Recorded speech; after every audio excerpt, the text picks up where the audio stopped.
Hey there friends, Cynthia here. Welcome to my quilt lab. Today I am working on a beautiful block of the month called Symphony by Banyan Batiks of Northcott. It is month number 7. That's right, we're on the second half of this block of the month.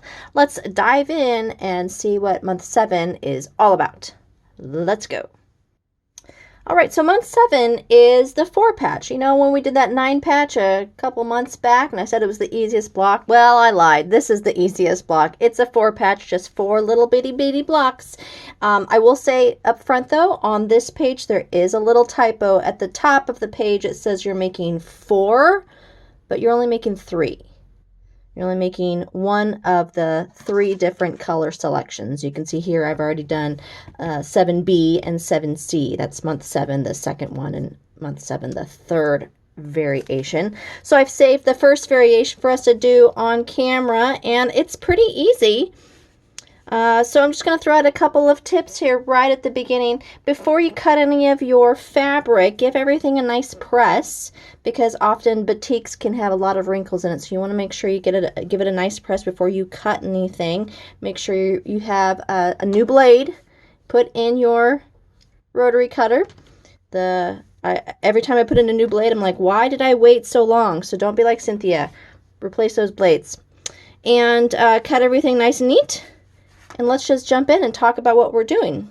You can see we're using fabrics 5, 7, and 14 for this guy. I'm going to take off my little stickers.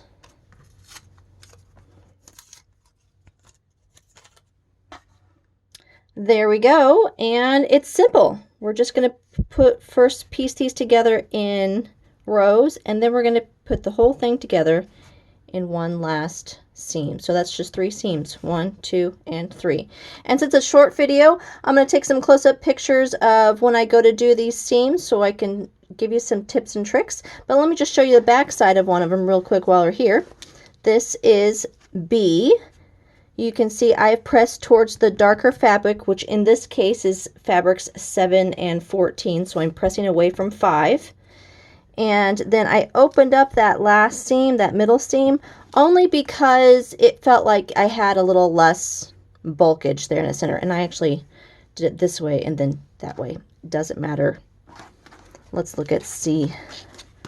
Did the same thing. All right. So let me take a few pictures. Okay. I'll see you in just a second and I'll show you a close-up of how I nest these right at that last seam. To the machine.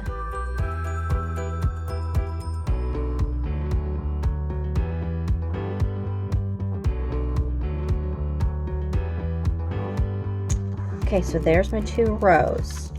So let me just do a quick close-up of what I do when I go to put these together. You saw the back side picture that I've pressed towards the dark side. And I'm going to butt up the 2 seams and next to each other. And it literally does butt up. So let me show you. There's the 2. So if I just drag the fabric across, the seam will actually hit it. And you'll feel a little stick right there. So it's butted up so you can see the fold there and the fold here. When I go to put a pin in, I'm going to put it right through that stitch. And if everything's lined up the way it ought to be, it'll come right through the other side. And I'm just off just by a smidgen because I adjusted a little bit. There we go. Yeah. So that's what you want to do. And you could throw a couple other pins in if you want. If you're really good, you can just, pinch it right there. I like to throw that pin in, though, in that seam because I travel a little bit from here to my sewing machine. And I don't want to accidentally shift the fabric because we all are trying to aim for that perfect little point there in the center. That's what we're all looking for, right? So I'm going to go do this seam right now, and I'll be back in just a moment.